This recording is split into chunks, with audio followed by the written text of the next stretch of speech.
You're watching Inside Utah Politics. Welcome back. Time now to debate some of the more controversial issues this session with the Inside Utah Politics panel. This week we have Chase Thomas with the Alliance for a Better Utah and Gail Ruzicka with Utah Eagle Forum. Thanks so much for being here. Appreciate your time this morning. Thank you. All right, a very jam-packed session, no doubt about that.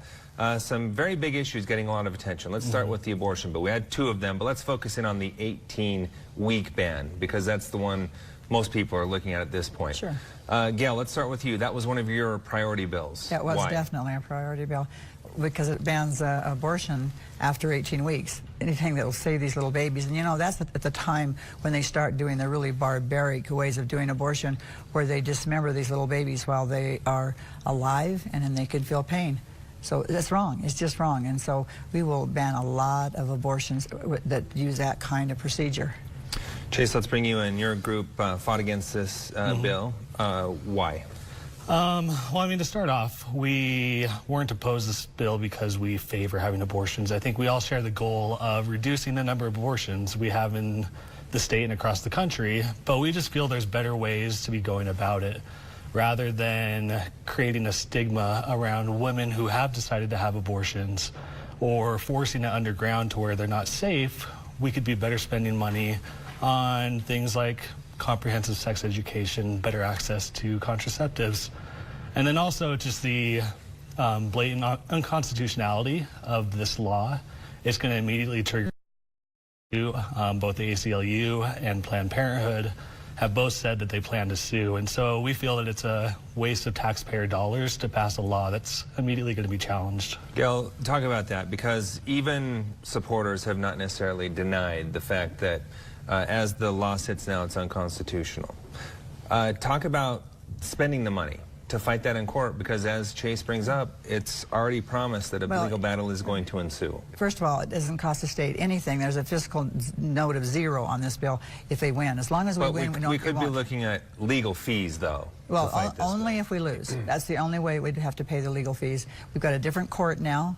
We've got Arkansas with the same bill as Utah. They passed on the same day. They're both headed to the court at the same time, which splits the circuit and makes it very favorable. This way this bill has been written and the intent language that goes with it, we have a very good chance of winning this. But you know what? We're talking about spending maybe $2 million to save babies, to save little unborn children. I don't even know how we can put a price tag on that. We've never put a price tag on saving children.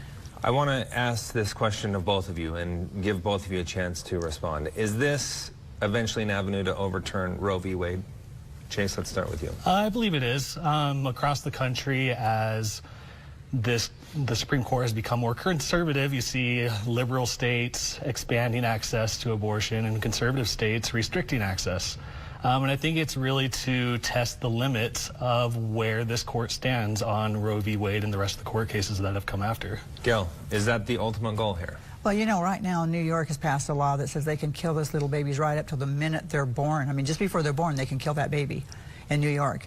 Nobody wants that. But isn't it interesting? We have laws that allow that, but we don't have laws that allow us to save the children. Maybe sometimes we need to make some challenges, whether it challenges Roe versus Wade or just continues in that direction of saving more and more babies. We should be standing for life and saving babies, not killing babies just before they're born. Chase, a lot said in the debate. This was a very emotional debate. We heard it a lot on the Capitol. A lot centered around, look, these tests that, you know, Roe v. Wade are based on and other court cases are old. We know new information now. Your thoughts on that? Well, I think the test that Roe v. Wade had was actually a good test, viability. And sure, that has changed over the decades since Roe v. Wade was decided, but it still hasn't gotten to the point of 18 weeks. And we've seen that standard tested because even in Utah, I believe it was either 20 or 21 weeks that was struck down years ago. So I think, I mean, just this 18-week is too far of a push. Yeah. I believe that case was in the mid-90s, if I'm not mistaken. That's the point, though, that the ACLU has picked up and looked at and said, look, we've tried this before, and it was shot down by the courts. Yeah, and that was years ago, a different court. That was clear back in 1991.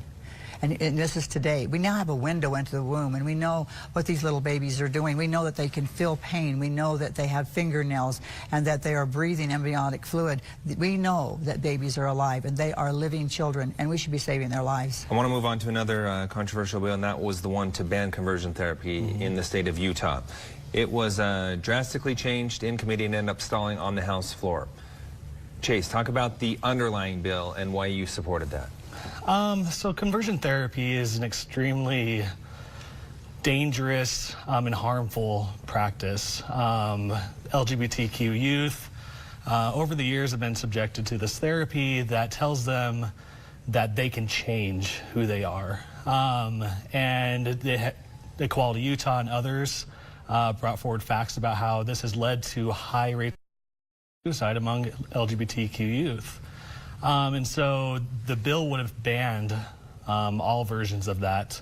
And we support that just because we know that it's not something that can change, and we want to protect these youth who are extremely vulnerable in our community. That committee hearing in the House Judiciary Committee went on for 2 days. Emotional testimony, people lined up on both sides. You liked the amendment.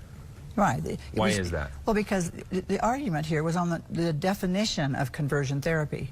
The substitute bill had a different definition, but it was a very good definition. That definition would ban anything that caused pain and discomfort, you know, electrical shock, or even causing children to vomit and do things that are physical. And it banned that. It also banned the therapists for even being able to promise or make commitments that they could change their sexual orientation.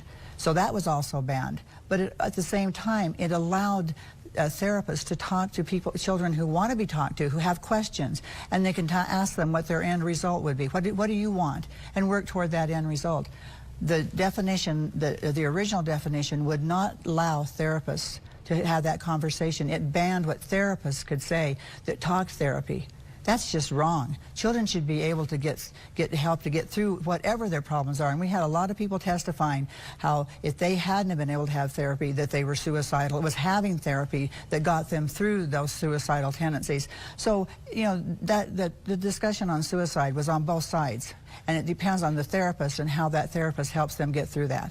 Chase, talk about that point, because we did hear people say, look, I went through this and it saved my life. That's what they say. So why should someone not have at least the ability to talk about it? People would be able to talk about it with their therapists. The original bill would have allowed a child to go to a therapist and say, this is what I'm feeling, this is what I want.